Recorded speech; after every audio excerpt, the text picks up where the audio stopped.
राष्ट्रपति ने हमें अवसर दिया, हमने उसका लाभ उठाने की कोशिश की, हमें सफलता नहीं मिली, वो अलग बात है।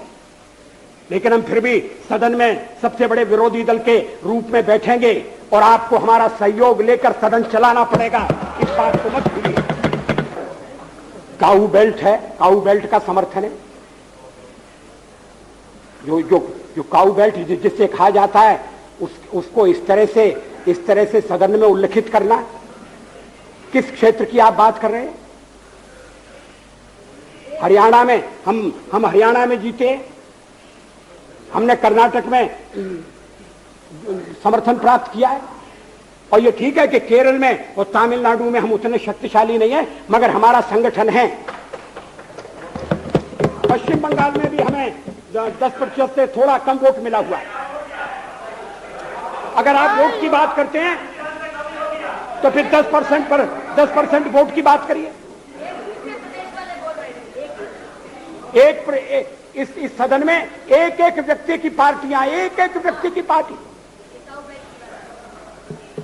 और वो हमारे साथ हमारे खिलाफ जमघट करके और हमें हटाने का प्रयास कर रहे हैं। उन्हें प्रयास करने का पूरा अधिकार है, मगर है वो एक व्यक्ति की पार्टी। एकला चलो रे,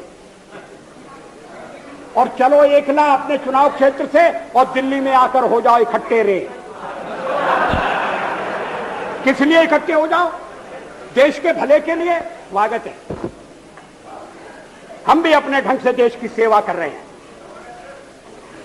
और अगर हम देशभक्त न होते और अगर हम निस्वार्थ भाव से राजनीति में अपना स्थान बनाने का प्रयास न करते, और हमारे इन प्रयासों के पीछे 40 साल की साधना है। ये कोई आकस्मिक जनादेश नहीं है, कोई चमत्कार नहीं हुआ है। हमने मेहनत की, हम लोगों में गए, हमने संघर्ष किया है।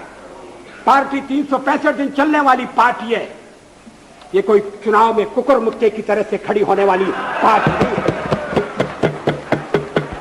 और आज हमें अकारण कटघरे में खड़ा किया जा रहा है, क्योंकि हम थोड़ी ज्यादा सीटें नहीं ले सके। हम मानते हैं हमारी कमजोरी है, हमें बहुमत मिलना चाहिए। राष्ट्रपति ने हमें अवसर दिया, हमने उसका लाभ उठाने की कोशिश की, हमें सफलता नहीं मिली, वो अलग बात है। लेकिन हम फिर भी सदन में सबसे बड़े विरोधी दल के रूप में बैठेंगे और आपको हमारा सहयोग लेकर सदन चलाना पड़ेगा, इस बात को मत भूलिए। मगर सदन चलाने में और ठीक तरह से चलाने में हम आपको पूरा सहयोग देंगे, ये आपको आश्वासन देना चाहते हैं। मगर सरकार आप कैसी बनाएंगे, वो सरकार किस कार्यक्रम पर बनेगी, वो सरकार कैसी चलेगी, मैं नहीं जानता।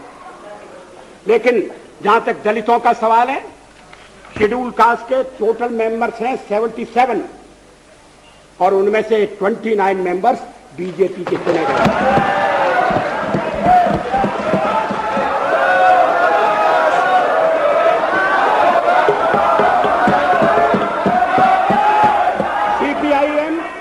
सीपीआईएम के 5 मेंबर हैं, सीपीआई 1 मेंबर है, कांग्रेस 15 मेंबर है, जनता दल 7 मेंबर है, और सबसे ज्यादा हमारे मेंबर हैं।